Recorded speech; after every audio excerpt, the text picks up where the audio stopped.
Over the weekend, in far-off desert skies and distant capitals, the news suddenly felt heavy.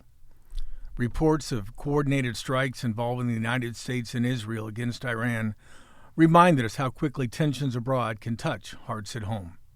What unfolds thousands of miles away echoes into our living rooms, our churches, our schools, and our quiet North Central Ohio communities.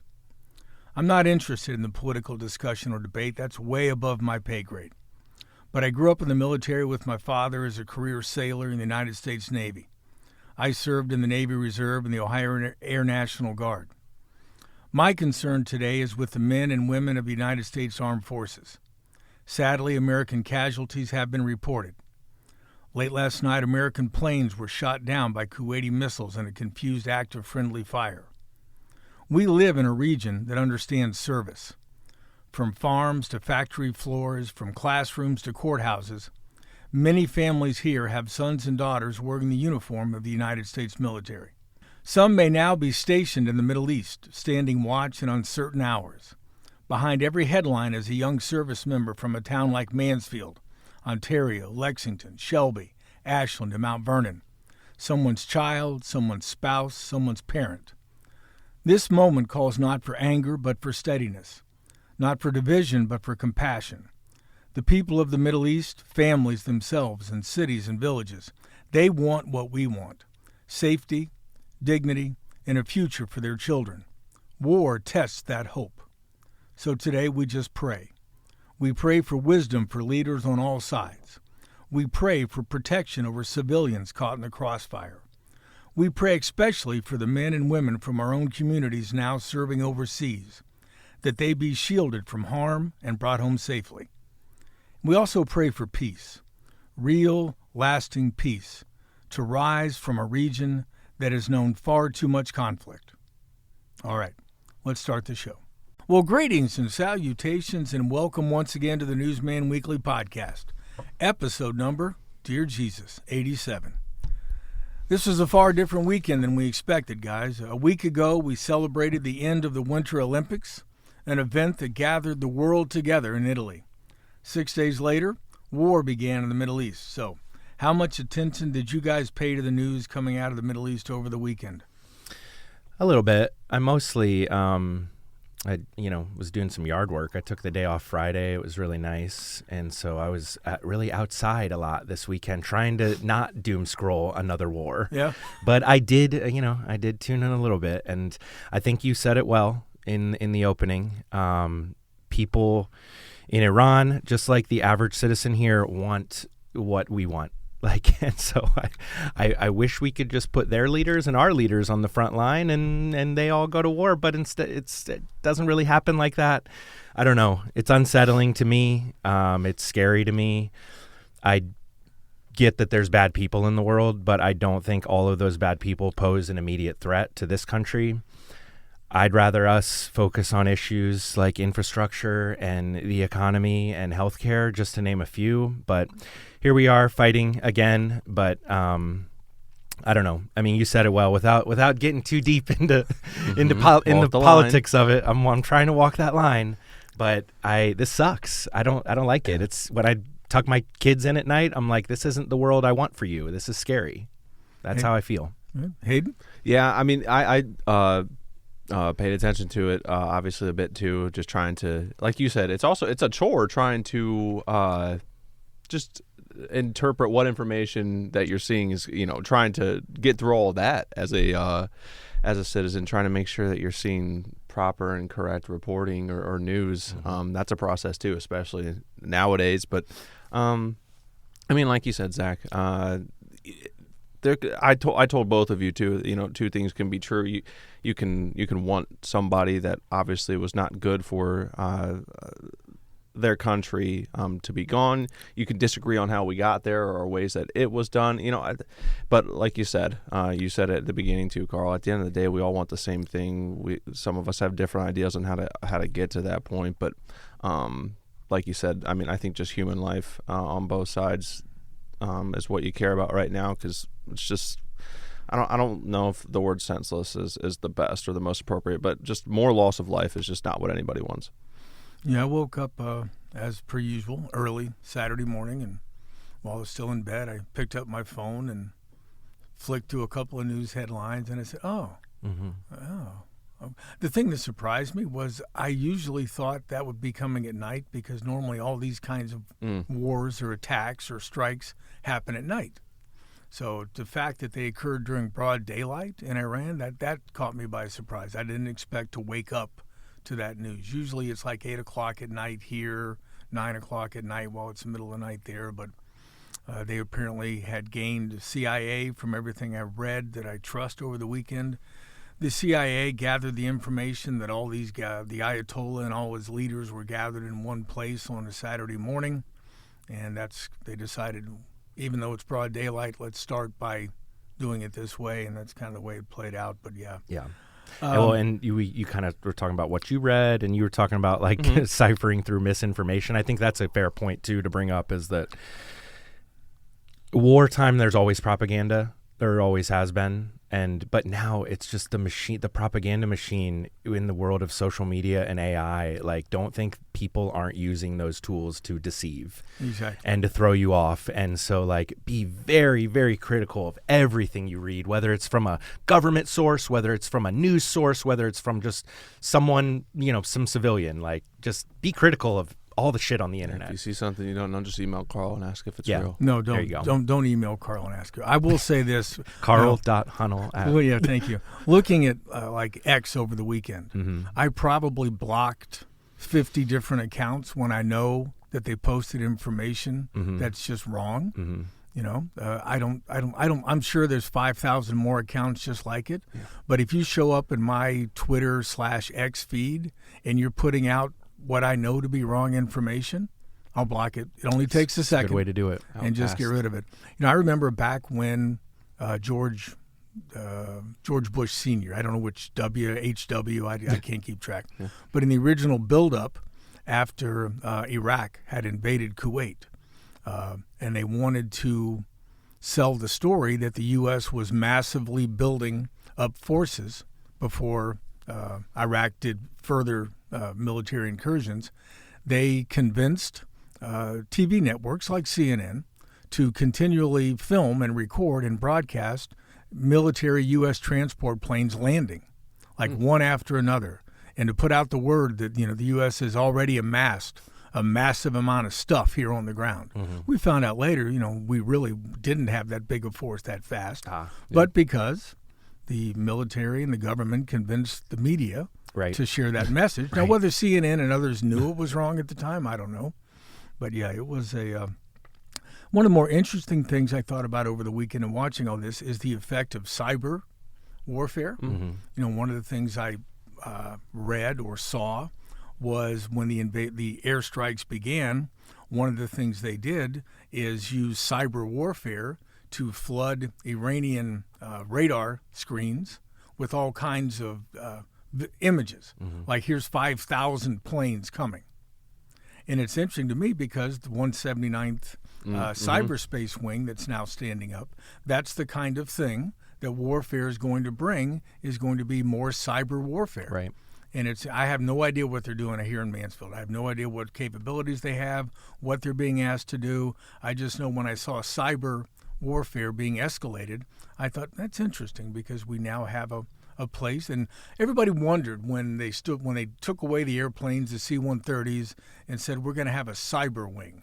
It was like, well, what's a cyber wing going to do? Well, a lot. This is the kind of stuff cyber wings can do. That's true, and they are fully that's what they are now out there, right? Right. I mean, they still have a fire station, they still have security forces, they still have a medical wing. I mean, that stuff's still there, but the airplanes are gone, and their primary mission is cyber warfare. Anyway. Prayers to everybody involved. Prayers to all of us. I mean, this is a bad time in the United States whenever we send men and women into harm's way and lives are being risked around the world. But to go forward, our thanks to the great folks at Relax It's Just Coffee for sponsoring this show and being such a great partner to the Newsman Weekly. Every day just starts better with great coffee, and our friend Paul Kemerling and his baristas at Relax simply have the best in town at 105 North Main Street in downtown Mansfield. Many thanks also to my good friend Chris Nicewander, who used AI magic to create this show's new theme song, F.U. Carl Hunnell, And it's not the first time I've heard that today. Folks, sometime we're going to tape pre-show just for everybody to hear, and we'll charge money if you actually want to hear that one. Mm-hmm. Folks, we have a very, very special show for you today. In just a few minutes, we're going to be joined by the man himself, Paul Kemerling, the owner of Relax It's Just Coffee, and the man who believed in this show even before we ourselves did. And in fact, the news is he's just re-upped. So we want to get him on before he changes his mind to continue to be about the war. Primary sponsor of this show. So stay tuned for that. But for now, let's take a quick break. And when we come back, we'll talk about the news of the week. And we'll also revisit Hayden's favorite part of this show. What's Carl watching? Well, welcome back to the Newsman Weekly. I'm so glad you stuck around. All right, before we get to the news of the week, it's time for, what's Carl watching? What's Carl watching? Well, thanks for asking, guys. Oh, you're welcome. The latest season of Formula One Drive to Survive dropped on Friday morning, and yes, I binge watched all 8 episodes before I went to bed Friday night. Incredible. Back at it. The series offers a behind-the-scenes look at the 2025 F1 World Championship and some of the biggest drama in the sport's recent history. Follows rivalries, team turmoil, and career-defining moments as teams prepare for what's going to be an even higher stake 2026 campaign. Starts this upcoming weekend, by the way. One of the most talked about sequences came when Christian Horner, the team principal for Red Bull, the man who helped found that team more than 2 decades ago, got sacked. That's how they say it in England. He got canned. He got fired. Oh, okay. The series captures his emotional reaction when he learns he's been removed from the role, including the tearful moment when he shares the news with his wife at home. For those who might know, he's married to Jerry Halliwell, better known as Ginger Spice from the Spice Girls. That's Christian Horner's wife. The series also explores the struggles of young driver Jack Doohan, who was canned after just 6 races by Alpine executive advisor Flavio Briatore.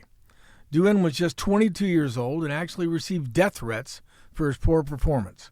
People threatened to kill him, take off his limbs if he got back in the car. I mean, Alpine's not even a good team. Flavio Briatore is somebody who had a lot of success early in his career, but nobody would ever want to work for this guy. He is merciless. He just absolutely is. This season also documents the transition of Lewis Hamilton, the F1 GOAT, from Mercedes to Ferrari, and what a miserable season it turned out to be for him. For fans of speed and drama, this season delivers unprecedented access to the people and moments that define modern F1. The 2026 F1 season starts March 6th in Melbourne, Australia. So you got to hurry, guys. You got to watch Drive to Survive on Netflix before this weekend. So this is like the Hard Knocks for F1, basically. Yes. Like preseason, they follow some racers around. It's kind of real time as they're preparing for the season. But it doesn't really prepare you for the 2026 season. It's just like a behind-the-scenes recap. Yeah. So recent storylines. Okay. Yep, Who, when you're talking about Louis Hamilton and that... Lewis. Don't call him Louis. Sorry, I'm not... Well, this is exactly where I'm going He's with actually this. been knighted. He's Sir Lewis. Oh, man. Yeah. Anyway, Sir for Lewis those of us who don't religiously or maybe not at all watch F1, what is that transition comparison for him, let's say, to, I don't know, that would be like what in NBA terms or NFL terms? Explain it in NBA terms. Okay. We're dumb. I'll put it this way. It would be like Lewis Hamilton winning 6 NBA titles in a row or 5 NBA titles in a row playing for the Boston Celtics.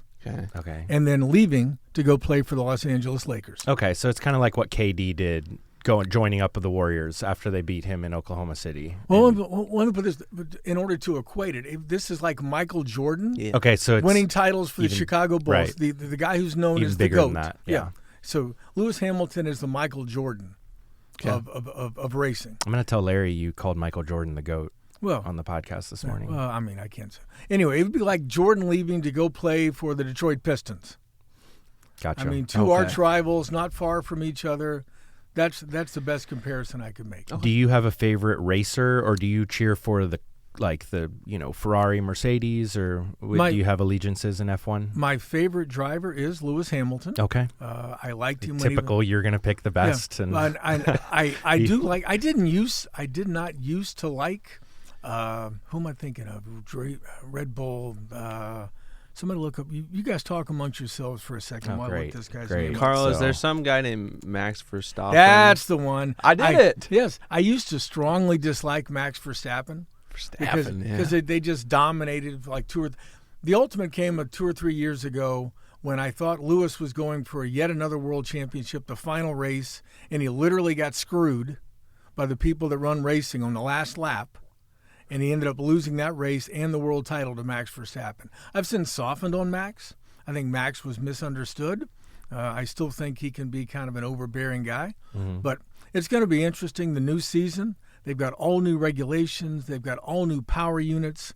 I think this season is going to be very interesting. That's how he feels about me, that I can be misunderstood, but he's softened up on me a little bit.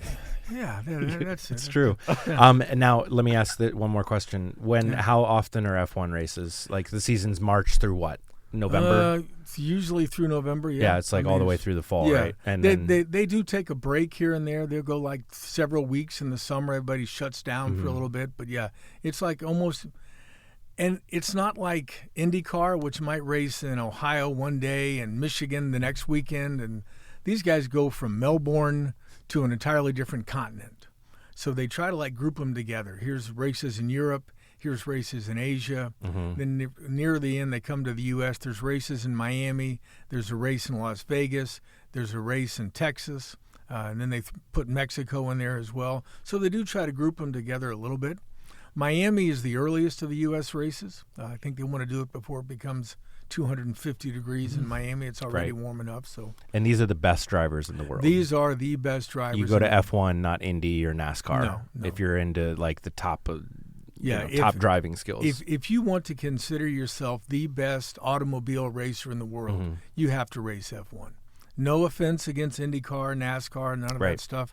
I mean, it's just a whole different league. In fact, the guy, one of the guys who was really good in IndyCar the last couple of years, he wants to go to F1, couldn't get a seat, so he's driving actually F2 to build up his license. This was a guy who's like a champion in IndyCar, but he's going to spend a year in F2 to build up his license so he can race F1. And oh, by the way, an 11th team is joining the field this year. Okay. Cadillac. Oh, There will be a Cadillac team. None of the drivers of the Cadillac team are from the United States, but there will be a Cadillac team. So there'll be 11 teams in this year's Formula One field. Okay. So you have 22 cars instead of 20 kind of cool. at every race. All right. All right, guys, enough of that. I think Paul's a big F1 fan, so when he comes home, we'll talk a little bit more about that. But let's get to some news. Downtown revitalization leader John Ferniak and his wife Mimi are making one of the largest gifts in local history. The couple is donating their downtown properties through Ingweiler Properties to the Richland County Foundation, a move aimed at sparking major redevelopment in the heart of the city. Now 92 years old, John Ferniak spent decades buying and restoring vacant buildings, helping transform downtown, and helping launch projects like the Richland Carousel Park. The foundation will take those properties and partner with Windsor Companies, which is based out of Delaware County, to redevelop the buildings into a mix of residential, retail, and commercial space, bringing new housing and foot traffic downtown. Foundation leaders call the gift transformational and say local ownership will keep the properties from falling into decline. Current tenants will see no immediate changes and current leases will be honored. City Council is expected to consider legislation Tuesday night supporting tax credits to help fund the project. The overall goal, more people living downtown, stronger local businesses, and a revitalized city center. Foundation officials say more details could be shared as early as this summer. Leaders call it a major step forward and a gift that could help shape Mansfield for generations. It's exciting.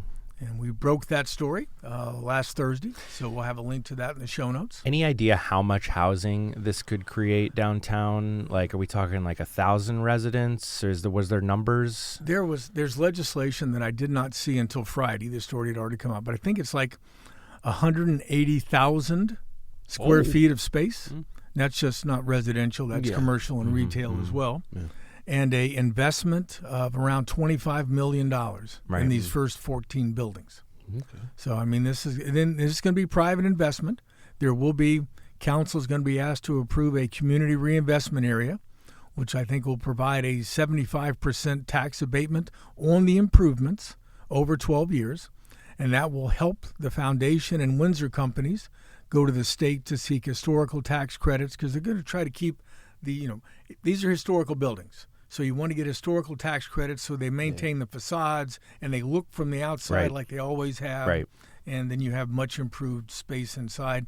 But they're going for those and some other grants as well, which I kind of detailed in the story. But yeah, this is as big a deal as I've seen in downtown Mansfield since the carousel was built. And City Council will be looking at that legislation tonight, Tuesday night. If you're listening to this on Tuesday morning. Hopefully City Council does what they should do, which is act very quickly to approve.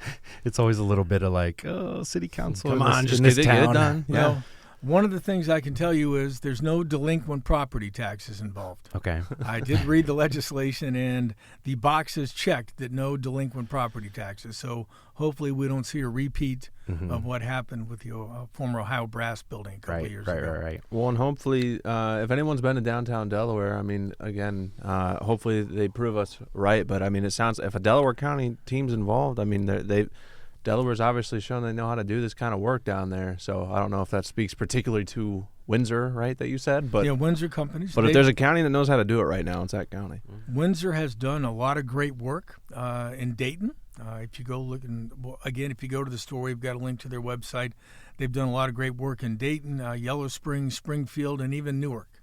So this is a company that knows how to get this stuff done. Speaking of improvements, after years of silence, the engines at Mansfield Speedway are about to roar again. Owner Matt Tift says a harsh, snowy February slowed progress but didn't derail it. The former NASCAR driver who bought the track last year says opening night is now less than 3 months away.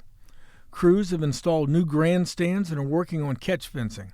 A major highlight, a 70-foot by 42-foot Jumbotron, LED Jumbotron, is nearing completion. That display, which alone cost more than $1 million, will be visible from Ohio 45 and 13 once fully operational. Tiff says help from the Madison Local School District has been a game changer. Students in the carpentry and electrical programs have assisted with the construction, helping the project get back on schedule. The work has not been easy. Tift admits the property was in even worse shape than expected after sitting idle since 2019. Becoming home to raccoons and other critters over the years. All the effort leads to the May 2nd Comeback Classic, followed by the Night of Destruction. Hopefully not too much destruction. A busy first-year schedule also brings the 57 Special at the end of May, which Tiff says will bring national attention to Mansfield. He says opening night won't be perfect, they never are, but the goal is a great fan experience and a strong foundation for the future. So, folks, the green flag is about to drop, and Mansfield Speedway is almost ready to race again. That's exciting. When was the last time they had a race there? Probably back in 2019. Yeah. Oh, okay. Not that long ago. Yeah, but there were some different owners over the years. It seems like a different lifetime. I mean, it's definitely a different era. I mean, yeah, it's been a dirt track, then it was a paved track, and then it was a dirt track again, and then it was out of business. So it's been a long time coming. And if you go back and you look at Matt's videos and stuff, he's very, very. He and his social media team they're great. Are very good at this. We still got to get Matt on the show. We do. Come on, so Matt, if you're listening, we got to get you on the show. Come talk to us, Matt. Before the season's too busy. Yes. Hey, a long-discussed connector road, speaking of roads and pavement and things, is taking its next step. Officials say the proposed road linking Ohio 97 and US 42 to Hanley and Lexington Spring Mill roads, the next step is an environmental study. Eric Smith with the Davie Resource Group delivered the update during a meeting that I covered of the Richland County Regional Planning Commission. His firm recently completed a $250,000 feasibility study using grant funds. The next step is to seek federal money, and that will trigger a review under the National Environmental Policy Act, including studies of wetlands, streams, and wildlife impacts. Now, this is a long-range project. Lexington Mayor Bob Jarvis has said construction would not begin before 2035, even if funding is secured. And I will be long since retired, if not 2035. If I'm not under the pavement at that point. The estimated cost is $18.5 million. Federal grants would need to cover about 80%, and that means the village would have to come up with about $3.5 million. We'll have to wait and see. The road would extend Miller Express Lane northwest through mostly undeveloped land and end at a new, roundabout at Hanley and Lex Spring Mill. Traffic models show the connector would remove several thousand vehicles a day from Hanley Road, reducing truck traffic and easing congestion while having little negative impact on Lexington businesses. A lot of residents have raised concerns. Officials still say overall feedback has been positive. I don't know. But for now, the project moves in the environmental review phase, which is a necessary step before the federal government hands you any money. Well, So we'll spread your ashes Watch for Carl along the corridor. Along the corridor. Watch for And on the Carl's roundabout. follow-up 9 years from now, guys. You know what? I've spent half my life waiting to turn left at Hanley Road and Lexington Spring Mill. That would be an appropriate place for me to spend eternity. All right, write this down somewhere on a sticky note. Back Put it when in my your kids will. were playing soccer and baseball in Lexington, and it was like, you get to that point now, you just sit there because it's going to be there forever. They should name it after you. They really maybe. should. Hunnelway Yeah, or the Hunnelway, something. yeah. All right, that's enough for now. Let's take a quick break, and when we come back, we'll be joined by Paul Kemerling, owner of Relax It's Just Coffee in downtown Mansfield. Please stay with us. Well, welcome back to the Newsman Weekly. Joining us now, as promised, is Paul Kemerling himself, the owner of Relax It's Just Coffee and the primary sponsor of this show. So, Zach, Hayden, behave yourselves. The guy with the money is here. Good morning, Paul. Thanks for joining us today. Good morning. My name is Paul Kemerling, and I am titillated about being Carl's friend. Wow. You know what? You just used a word that these guys don't understand. We try to stick to the one or two syllables. Okay. Like F and U. That part, Okay, that okay. part they certainly understand. I got that. I wasn't born in the 70s, so No, I don't know big words. No, we're often I wasn't penalized for born in the that. 70s either. 60s? Yeah, what are you trying to say? 50s? I went to The a late 1900s. I went to a public school in Brunswick, Georgia. I didn't tell three kinds of redneck. I done seen. Yeah. All right, Paul, I got to ask you, what originally inspired you to open Relax It's Just Coffee in Mansfield, especially when maybe like some other independent coffee shops maybe didn't last that long in the area? Where did it all come from? It's it's an old story, old as time. We like old stories. We're all old people, except for Hayden. Man wakes up and finds himself without a job and says, "What the am I going to do?" Yeah. See, I beeped myself. I That's nice. self-beeped. Self-beeped. Yeah, Self-beeping is good. It's funny. This morning, just for shits and giggles, I went to chat and said I was coming on this podcast, and what should I do to prepare? And one of the first things chat told me was, tell that origin story. Oh, see, there you go. Because I love to ask the origin question. Yeah. You know, if Jesus Christ himself was sitting in your chair, I'd say, hey, so where did it all start? What made you want to be God? Yeah. I'd say, once upon a time. But I don't think a lot of people do know. No. Maybe a lot. Well, I mean, I know you. I've heard your origin story before. Yeah. But tell the people, the listeners. The people, the masses. Yeah. So I had spent most of my career in the nonprofit world. Started out in the college classroom, moved from there to administration, moved from there to, fundraising and development. And the last job I had was managing the Mansfield Arts Center here in town. And I did that for about a decade. And at which time the board and I came to an impasse, and the board said, we no longer see you as the head of this organization. And Well, a decade's a long time. and that's my biggest mistake there, was not leaving soon enough. Right. And that's typically the biggest CEO mistake, is you got to know when to say, okay, kids, I'm done. Yeah. And I missed that mark for a whole bunch of reasons, and suddenly found myself without a job. And interestingly enough, I was without a job, but I had a lease on a space downtown. One of the initiatives that I had been working on was a gallery for non-traditional and student artists. Mm-hmm. So we had actually signed a lease for the 105 space where the art center, or where the coffee shop is, and that was going to be that gallery. And one of the ideas to fund that gallery was to have a small coffee space. And so after the Art Center and I parted ways. We as a family, the Kemerling family, found ourselves having a meeting, and the wife and kids were very well ensconced in Mansfield and didn't want to move. And if I was going to keep doing what I was doing, that meant either moving or commuting. And I didn't want to do either one of those by myself. So we had this space that the Art Center coincidentally gave up.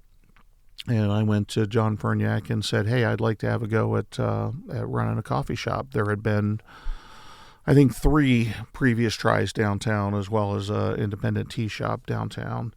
And none of those quite made it.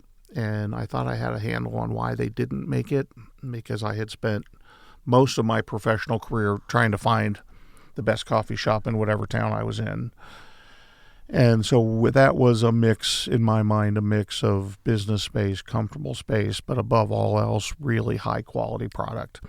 And so that was the original dream, was that I wanted to open this shop that would give to my family and my friends in Mansfield a taste of the very best coffees out there in the world.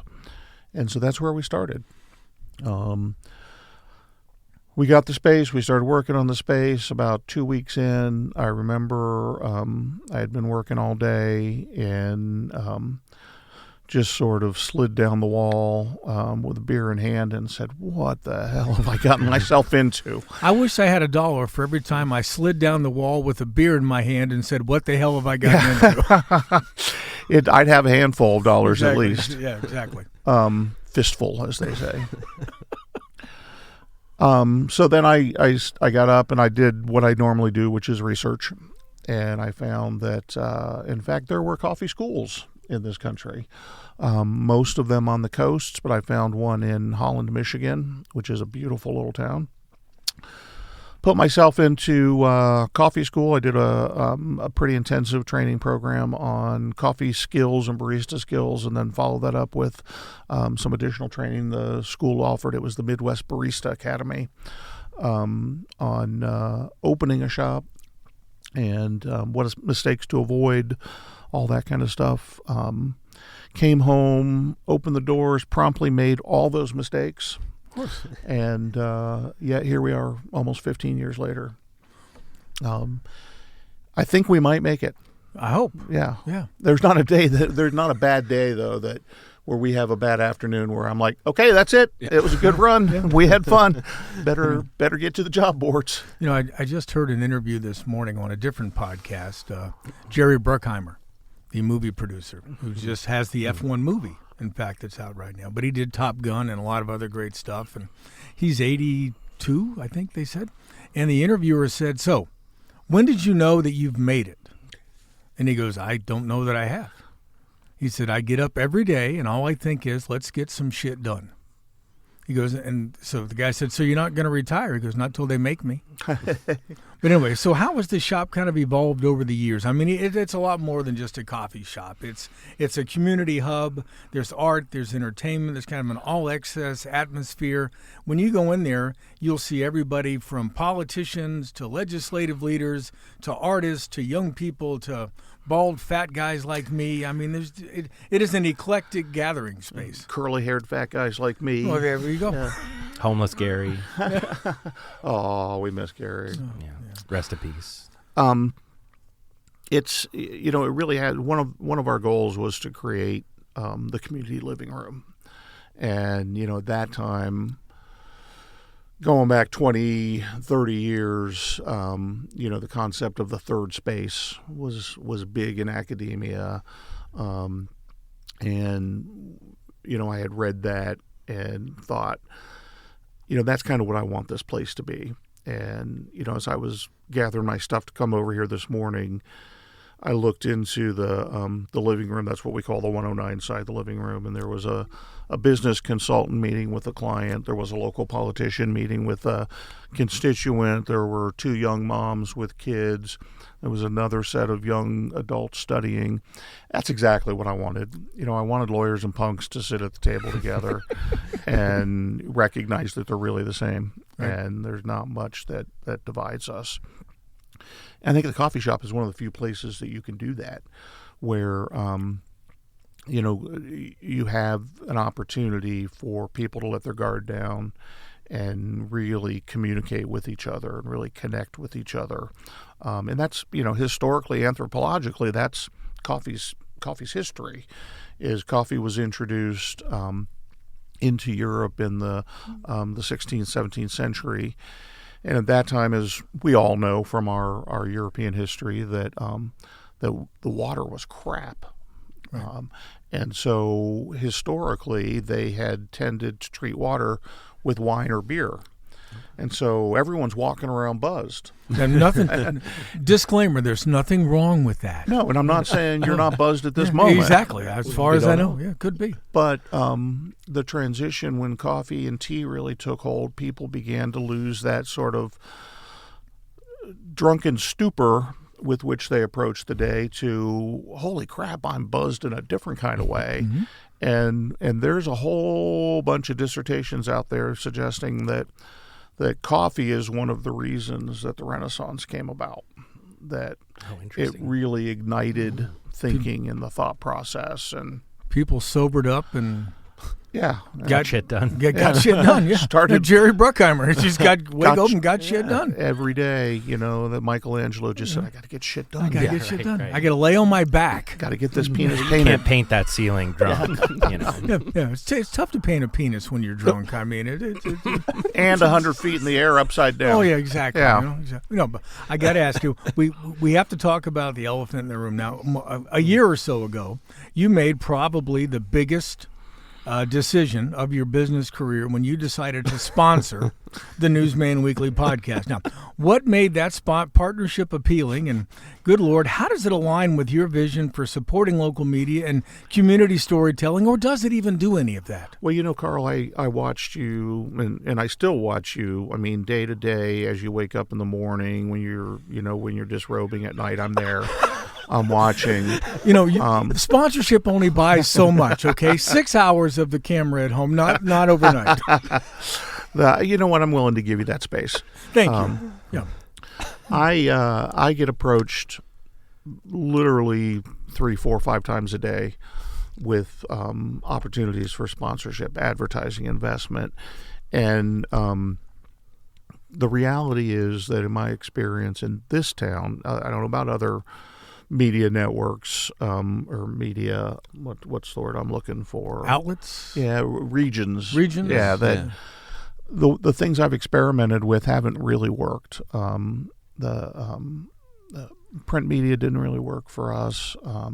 Broadcast media in this town is sort of disjointed, and you either go cable or you go weird local. Can we get that? Sure. Okay. Yeah. We're not going to, but sure. We can. Yeah. I mean, should we throw in family names? Yeah. Well, Yeah. who else can we piss off today? But I thought, I actually started listening to your podcast, and I thought, well, that's fun. It's a good take. It's so hard to find an outlet that both addresses current events, but also doesn't get bogged down in so much of what's out there dividing us, that really looks for things that bring us together. And I think you guys do that. I think the fact that it was goddamn the cheapest advertising I could buy. No, we will cut that. That's out of the notes. We do have to raise rates. Yes.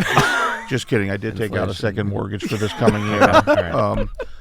Because I sent Carl my rider too. I don't see the Lucky Strikes. Well, when we started this, we were like, I don't know, we might have 5 listeners. Yeah. We didn't know, and now we've got hundreds of thousands. Yeah, I literally, tens of fives. Give or take a zero. Yeah, I literally, when we started this, I said, hey, Heiser, we could do this thing, and I could come on and read the top 2 or 3 news stories of the past week. And he goes, okay, yeah, we could do that. And then it kind of grew and mushroomed, and then we fired Grant Ritchie and brought in Hayden as an official videographer. Shipped his butt to Wisconsin. Yeah, and then we recently had a woman on here who's translating the Bible from Greek and or into Greek. I thought having a woman on here was the seminal moment. No, we've had many women. Oh, many women. Yeah, we've had mayors. We've had academics. Yeah. We did. See, that's a snippet you want to guard. We've had many women. No, there's so many if people want to cut up a podcast, there's a lot of bad things that we do. But we are grateful. Because I'm not saying we wouldn't still be doing the show, but we wouldn't have such great coffee every time that we're doing it. So salute and thank you. Yeah, and it is the guests. I mean, it's like we try to bring in a variety of guests. You got to. We get like politicians and artists, and you do. I mean, that's what makes me happy. I think you guys are recreating here what we're doing at the coffee shop, which is bringing in various and diverse people to sit down and talk about our community and what makes us who we are. I still think it'd be fun to do a remote at the coffee shop some morning. Thank you. Please tell the producer, Mr. Heiser, because I've been saying that for months. Okay, well, let's talk about it. We're coming up on up soon on the 1-year anniversary or the 2-year anniversary. The 100th episode. 100th episode. Special. So I think the 100th episode would be cool to do there, but do we want to do it live where we actually have people come in and sit and watch a live show? It's got to happen live. Then we got to get some good guests for that. Like we'll have to start lining that up. Maybe the mayor will want to come on for that one. I want you to look at the calendar and figure out when the 100th episode's going to be, and let's start planning that out. And this could be when you announce your run for chamber president. Yeah, it could be, or maybe I announced that I've decided to campaign for Emperor of the World. Both seem equally likely. I think that the one you might have a better shot at. Yeah, exactly. I'm not going to say which one. Yeah, well, you don't need to say it because they're both never happening. But all right, now there have been some changes in your operation, especially on the baking side recently. What prompted those updates, and what's kind of new on the menu and the customer experience along those lines? It's as we head into we started early on at the shop talking about every year as a season 1, season 2, season 3. Season 2 and 3 were important because those brought Cody and Mahoney in, and then those character arcs played out, and so we had to. It's like Game of Thrones. Yeah.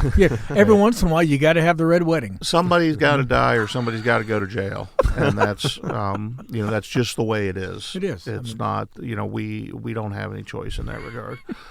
But we're coming up on season 15, and it's really interesting to me looking back how every year is shaped by the crew and the customers in a different way. I get asked all the time, why not open other locations? And I can say with 100% certainty that what happened at Relax will never be replicated. It was just magic. Right people, right space, right time, and we've managed, with all the luck in the world to replicate that year on and year out, but I don't think it could happen in another place. In fact, I don't know of any independent coffee shops that have gotten better by opening multiple locations. Right.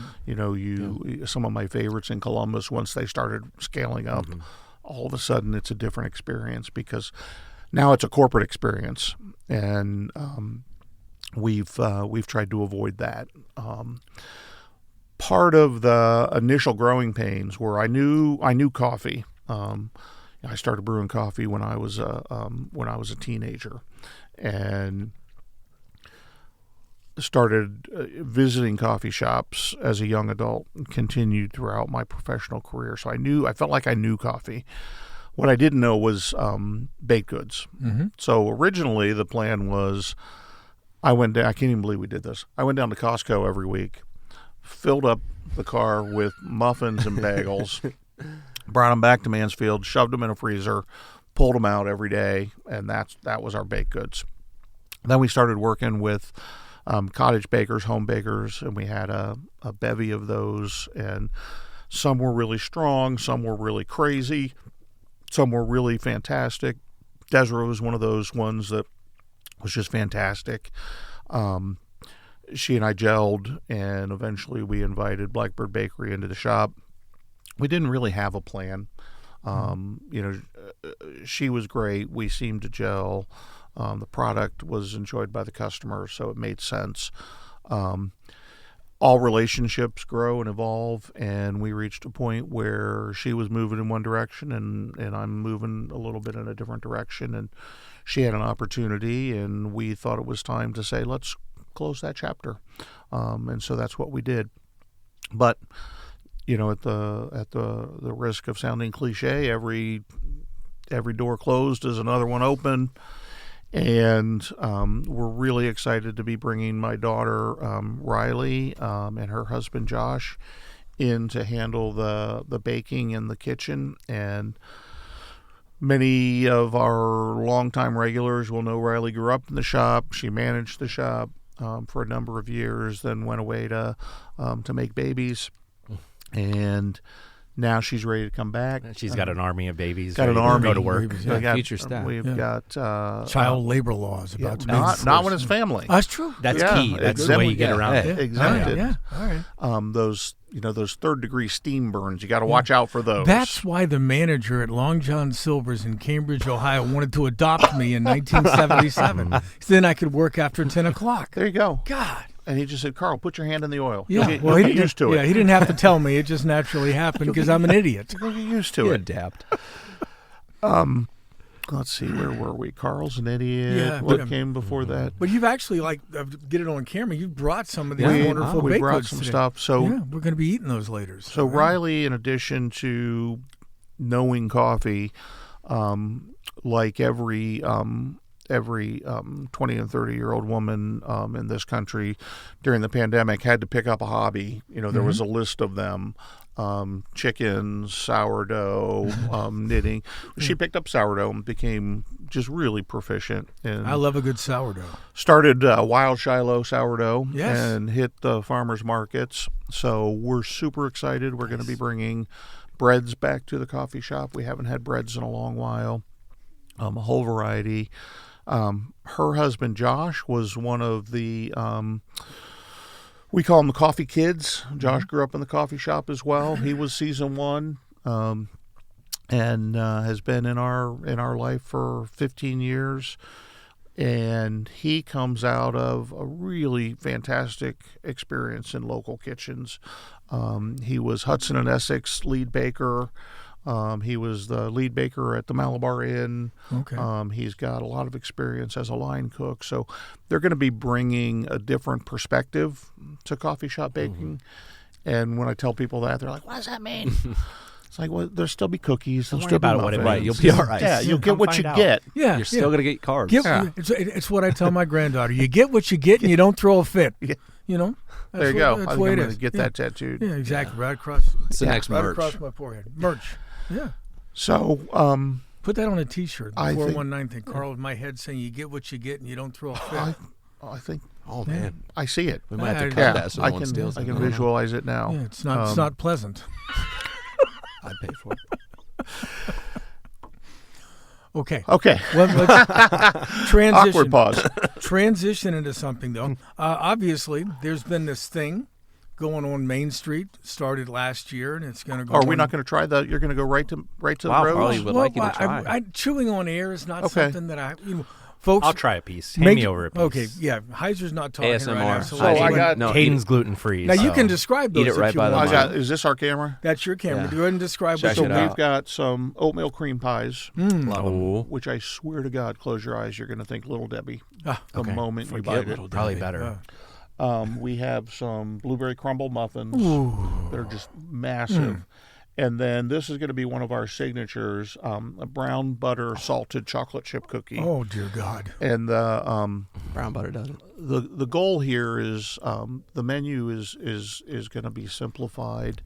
There'll be regulars, of course. There'll be rotating specialties, but everything's gotten smaller in this world. Mm-hmm. And when Riley and Josh and my wife Tammy and I were talking about them coming in and doing this, I thought I want to reverse that. Let's go big. Yeah, we're going to go big. So this cookie's going to be as big as a baby's head. Oh man. And the muffins are going to be overflowing, and we're going to really try to get back into baked goods that really complement the coffee. Mm-hmm. And that's going to mean a little bit more savory. In fact, Am I kidding? My God. No. I'm not kidding, right? The oatmeal cream pie is unreal. Well, if I wasn't talking, I'd be eating. But I'm gonna have that every weekend. But I got to ask you, we've got this thing that's been going on Main Street for a little while. And it's going to go on till probably the end of October. This whole You buy the timeline, do you? What are you talking about? I don't know. Government tells me things, and you know me, Paul. I tend to believe he's gluten free. Yeah, are you going to have gluten free?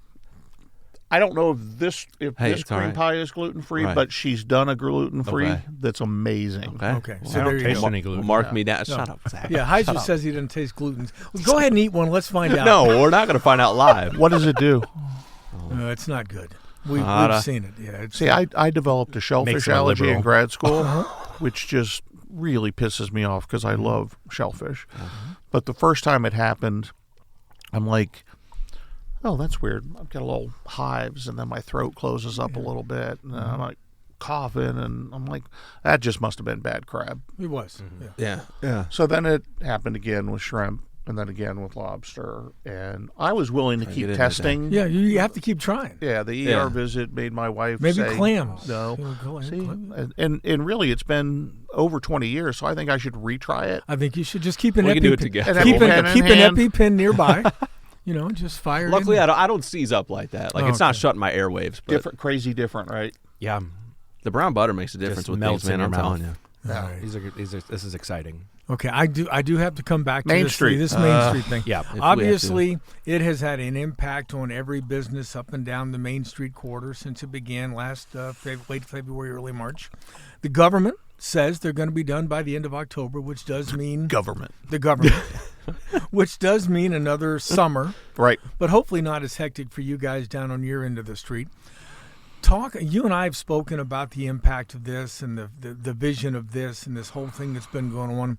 Talk about it from your perspective as a guy who's kind of been in the bullseye of this since it started.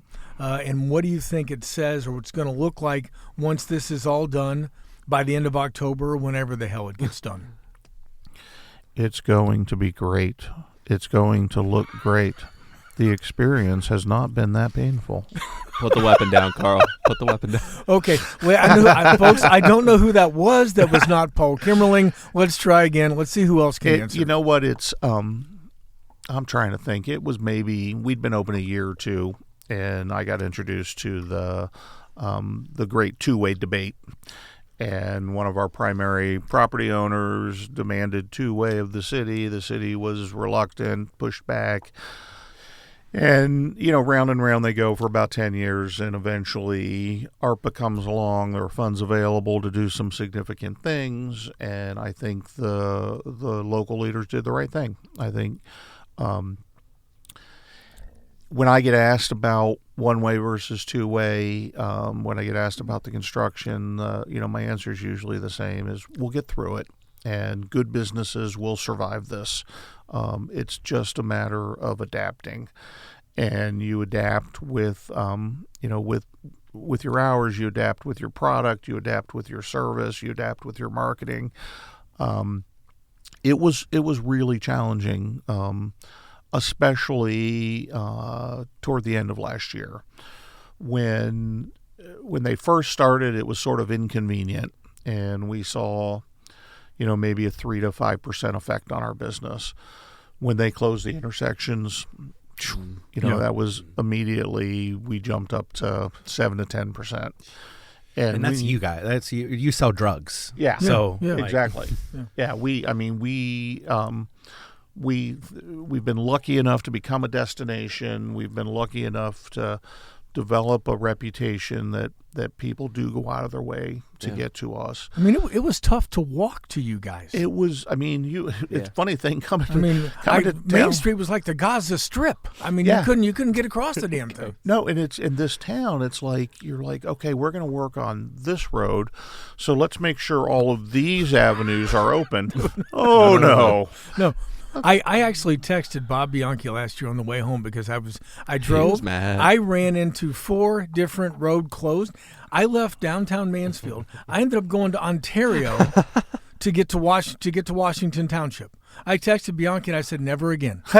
Never again. Every damn road is closed. Yeah, it was really a curious thing because you've got all these intersections closed, and then that landowner we referenced earlier decides he's going to close down 4th Street to work on a rooftop somewhere. So you've got absolutely no way to get into the coffee shop. You've got people just sort of running in circles around the outside of the town. Well, then they closed the road, and people are like using your store as a conduit to get from Main Street over to Mulberry. I mean, we were basically the equivalent of West Virginia with Ohioans on their way to the beach. Yeah, exactly. Everybody's got to go through West Virginia. You needed to see, you should have charged a Tolls. 1 coffee toll. Yeah, tolls. Yeah, may need to use your restroom you can real walk. quick. Yeah, you can walk through the shop, but you got to get a baba. Yep, or give me a quarter. Yeah, exactly. Want the That's restroom smart. key, $5. Yeah. Quarter per axle. You have the best restroom key in the business, It is by the great. way. That is the longest pole attached like to a yardstick. I mean, isn't it? Needs like a I- 5-pound dumbbell on it. There too. was a key attached to a dumbbell in Valdosta, Georgia, that I once encountered, which is not nearly as cool as the restroom key you guys have. Now, at one point I had a curse written on the restroom key. It's since been wiped off by the hands that use it, but the curse basically was that if you steal this key, you will be followed by violent diarrhea. Oh yeah. And that worked pretty well because for a while we were, the key kept showing up missing, and I'm like, damn it, I'm going to take care of this. Yeah. So we call it the stick of shame. Yes. I like it. And I encourage people when they get the stick, they hold it above their head, like a little Japanese tourist walking through New York Announce City. what they're about to do. Now, what was worse, Main Street construction or COVID? Oh, COVID, without a doubt. Right. Yeah, I wish that I could do the shutdown again because I would be so much better at being shut down this time around. I think we should do a shutdown like 1 month out of the year. Yeah, like I a mean, factory. Pretend my youngest son lives in Spain in August. Shut down. Yeah, They just Love shut that. down. yeah, it makes so much sense. It's like the F1 season, which we're going to talk about in a minute. Just shut it down. Yeah. Summer break. But Everybody. What would you do differently? You said Well, when they shut us down, I had no idea whether we were going to make it back. sure. Yeah. So I literally wandered the dark coffee shop from like morning till night, just wandering back and forth, up and down, fixing lights. I had a whole list of things that I fixed, and then I fixed those, and there was still no end in sight. And so it was like, at one point I remember downtown, I think Melissa Lawrence and I owned City Grill. I think Melissa and I were like the only merchants downtown, and I was handing coffee out one at a time at the door. She was Selling Queen of Hearts tickets. not quite. No, but not during COVID. What a phenomenon that's become. man. Yeah. Did you guys get some business off of the Queen of Hearts I drawings? think we did. Yeah. The Thursday night one was, to my mind, was kind of cool because all those people who could never get downtown, could never find a place to right. park. Oh, never. Yeah. Whoa! Suddenly. All of a sudden, there's 5,000 people there. No, right where to go. Oh, look, I can get downtown. Yeah, it's For- not that to difficult. gamble. I can park, and I saw all sorts of young entrepreneurs, charging $10 to park in parking lots. You And, should have put a slot machine inside the shop. oh Are we doing man, that, Zach? yeah, so many ideas. There are. We need to have like Some an of them idea. legal, some of them not. We need to have like an idea, like a space where you could work on ideas that would be like Call it Idea Works. idea Ooh, worlds. I like that. But, Yeah, let's do that. and then it could be like a co-working space. yeah. And have coffee. Somebody needs to figure that out. Yeah. No, Yeah. all right. Jot this So down. eventually, Get us back on track. Oh, Anyway, COVID yeah. COVID sucked bad. I didn't know we were going to make it, so I worried every single freaking day. Yeah. We didn't know PPP was going to come along. We didn't know all those things up front. So knowing what I know now, man, I would just relax the shit out of a shutdown. But at that time, it was all anxiety. Yeah. Yeah. Yeah. Now, at some point, Main Street's going to be done, either this year or sometime, or in the next life. We're Yeah. not exactly sure. What role do you see? Will it be any different, the role that Relax is playing in the downtown when it comes to the revival and the growth? And Well, one of the things that's going to be coming to the new Kitchen and Relax, and the bakers are gonna kick me if they hear this. Eventually, as I said, we're going to shift to the savory a little bit. Eventually, we're gonna do some breakfast sandwiches. We're going to do some breakfast burritos. Ooh. They don't want to do that until they get their flow, which I certainly get, but I figure a little bit of extra pressure to help that hustle and flow come along. Yeah, he didn't put a date on it. You just This sound equipment makes me think of hustle and flow. When they stuck the eggshells up on the wall. Great film. That's why we put curtains in front of it, so you don't feel as much that you're. So, the eggshells. theme song, "Hard Out Here for a Pimp." Yeah. I think we should roll with that. If we could go out on that today. yeah. Except for that copyright. I don't know if we have the stuff. rights, yeah. yeah. Would you find a buy way. us the rights? Sure. Well, you know what? We could maybe do it. Maybe we could sing it together. Yeah, acapella. Well, have you heard the new current theme song? Oh, yeah. Chris and I, Punch it in there. F. Carl. That guy's awesome. Oh, he's great. Yeah. When it Yeah. comes to Suno.com, he jumped right in and made that work. Now, Getting us back on track. somebody's got to do it. Otherwise, Surprised it's you. Yeah. we just wander around aimlessly. But now, I know that you are a big fan of Formula One racing. You and I have texted along with Carl Ferniak. We text about F1 racing. So what draws you to the sport? Do you have a favorite driver or team? And can we agree, may not agree on much, but can we agree the season about to start has the potential to be a huge disaster with the new power units involved? I've often thought for a long time that I have the skills and the raw talent to have been an F1 driver had only my father been a billionaire. Now, if my dad had bought an F1 team for me, and my name were I don't know, Lance. Yeah, exactly. I think I'd have a shot at getting a seat. I interviewed a lawnmower racer once when they were coming to Mansfield for the National Lawnmower That's Racing sick, first Association Finals. Which is a big thing. It is. Oh, it was huge. Why I am I had just it now at the hearing about fairgrounds. this? I said, how do you become a millionaire lawnmower racer? He goes, well, you start with 2.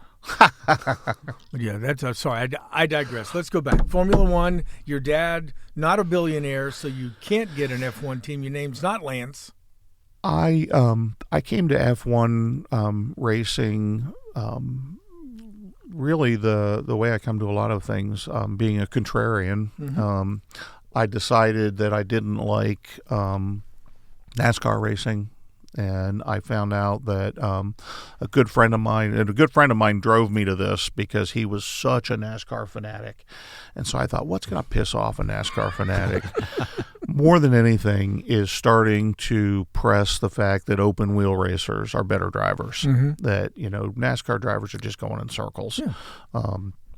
So that's where my love of F1 started. Then you start getting into just the sheer enormity of the enterprise of getting an F1 team onto the track is mind-boggling. I mean, you're talking hundreds of millions of dollars, per team, and then to find those racers who are just, they have reflexes, just, those in-camera. Views from those guys especially when they're racing on a wet track, and they can't see 180 miles an hour, 2 inches off of the car in front of them, and they can't see a damn thing. Yeah, but they've got the track memorized, and so they know. It just blows me away. As per the favorite, for me, it's got to be the man who started as everyman. It's got to be Lewis. Lewis Hamilton. Yeah, we talked about front runner. Yeah. Yeah. No, he didn't start out as like the GOAT. He became the GOAT. He became Sir Lewis. His his dad worked 2 jobs to afford to get him his first kart. And they used to sit, he talks about he and his dad used to sit at the racetrack, and they would watch drivers come along the racetrack, and his dad would pick out, where's this driver braking and how much longer could you wait to brake. And that's really what set Hamilton apart from the beginning, is he learned to brake later than anyone else. So he could come out of the apogee faster than anyone else. And he's since become, I think he's worth about $500 million. Yeah. Rumors are he's dating Kim Kardashian now. Well, why wouldn't he? And what could possibly go wrong? Nothing at all there. But you've got a billionaire Kardashian. The Kardashians are moving from NBA players to F1 drivers. That's a good thing for the sport. That's how big F1's gotten. We're now stealing women. Now we're getting from Kardashians. From NBA players. Oh, you play in the NBA? That's cute. Yeah. Yeah. I drive F1. That's cute. I grew up, as I've said many times, I grew up in the South, so I grew up with stock car racing. We had when I was in South Georgia, we had two professional sports, stock car racing and wrestling. Those were the only two things we paid attention to. Atlanta was so far north with the Braves and the Falcons, might as well have been New York City as far as we knew. New York City? Yeah, exactly. So I made the transition to F1 probably after I started watching IndyCar. And I said, I love this. Is cool. I think this is good. And then NASCAR, once guys like Jeff Gordon came along, and I realized they're all like cut out of a cookie cutter mold. I said, I don't like Jeff Gordon. I don't like the guys who are like Jeff Gordon. So I need something else because I love auto racing. So then I started paying attention to IndyCar. And then who's that guy? Who's the main guy in IndyCar now? He's the owner of everything. Owns Indianapolis track. Penske. Oh, Penske. Roger Penske. Yeah, Roger Penske bought everything. Yeah. I'm like, okay, I'm done with that. And then I started watching F1 a little bit. And then Drive to Survive came on Netflix. And I watched the first season. I said, holy crap. Right. Yeah, these guys are like, when you watch the in-car of these guys, they're not just like steering and gear shifting. They got more, these steering wheels are like a game controller times 10. Oh, it's insane. The things they have to do inside those cars. And do it all at 180 miles an hour. And hopefully Lance Stroll's not crashing into the back of you because he's falling asleep because his dad kept him up too late. Yeah. Now, Mid-Ohio had IndyCar, and they still do. Still do. So, but we couldn't get F1 here. No. What about when they're done on Main Street? Can we do a road course? The track itself would probably come close to accommodating the race, but the paddock, no way. Yeah. Yeah, much more room. There's so much power in an IndyCar. It's insane. I remember growing up. I grew up in Columbus, and they had an Indy race in downtown Columbus for 2 years, I think. And I remember going to that, and that was phenomenal. I'd love to go to an F1 race. I'm priced out. Yeah. And I've been shamelessly sucking up to someone you all know to be his butler or his his man Friday when he goes. I don't know. He went to Mexico. He did. Did he go to Vegas last year? I didn't get invited, so okay. I'm not sure. I tried. My son went to the race in Barcelona last year. Really? So he's been to an F1 race, but I haven't. Nice. No, that's a problem. Yeah. I tried to get my wife on board for Miami last year, and I think the cheapest spectator ticket was like $850. Yeah, it's not. And you probably could see the race better from, a bar somewhere. Yeah. What really pissed off my youngest son is he's not a Lewis Hamilton fan. Okay. So we'll dissect that later. Yeah, he's obviously got daddy issues that have apparently cropped up at this point in his life. But he works for Hewlett Packard. Okay. So he was less than pleased when Hewlett Packard became a primary sponsor of Ferrari. To see just in time, HP everywhere. HP with Lewis behind the wheel. He's not.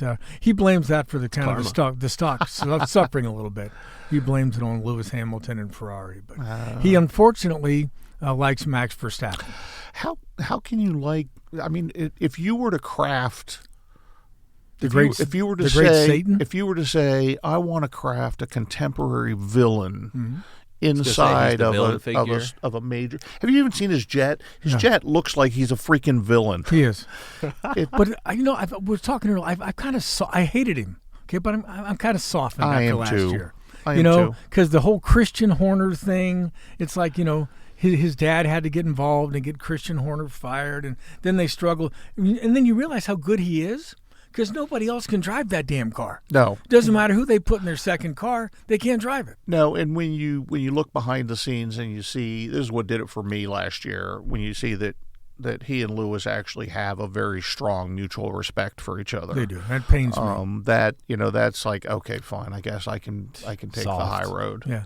I mean, it wasn't Max's fault that F1 screwed Lewis in the last race of the year 3 years ago and cost him the title. I mean, that's not Max's fault. Yeah. He just took advantage of it.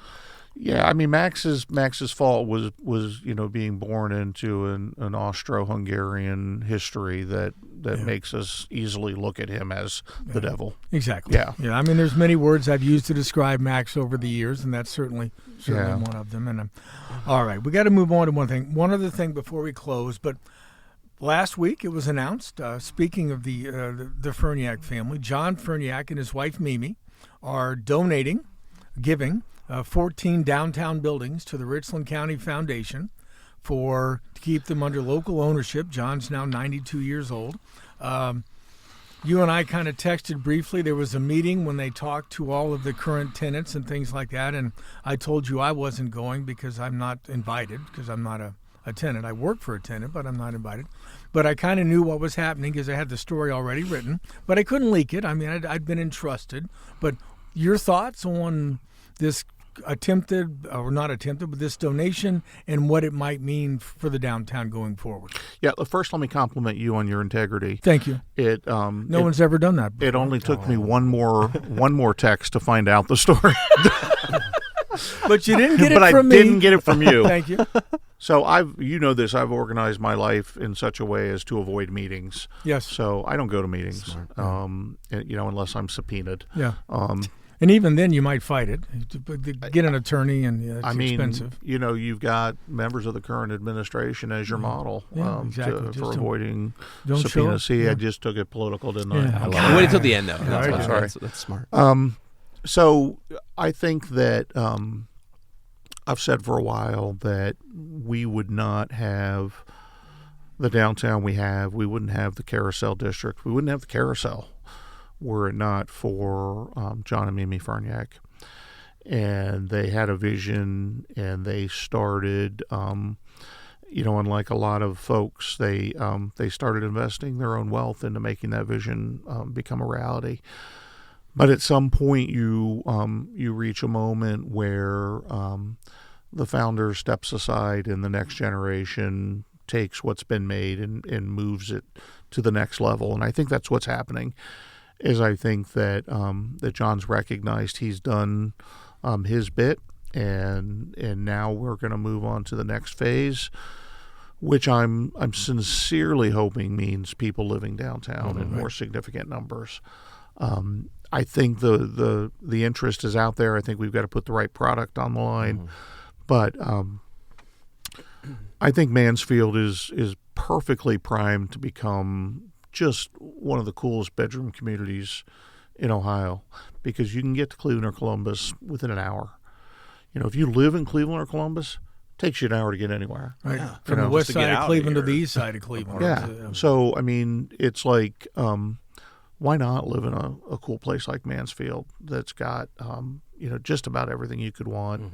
I hope the infrastructure evolves. We took a bet a few years ago, hoping that housing was coming sooner rather than later, and opened a fresh market. It didn't work because was that the field market? Yeah.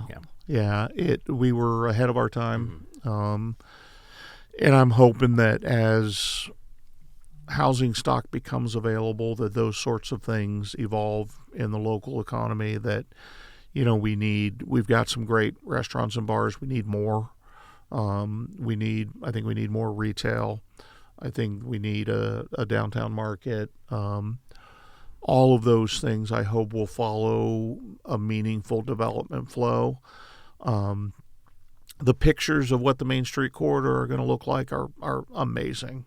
And I think if we approach that, and there's opportunity for investing in businesses, investing in housing, I think the people in place right now can make it happen.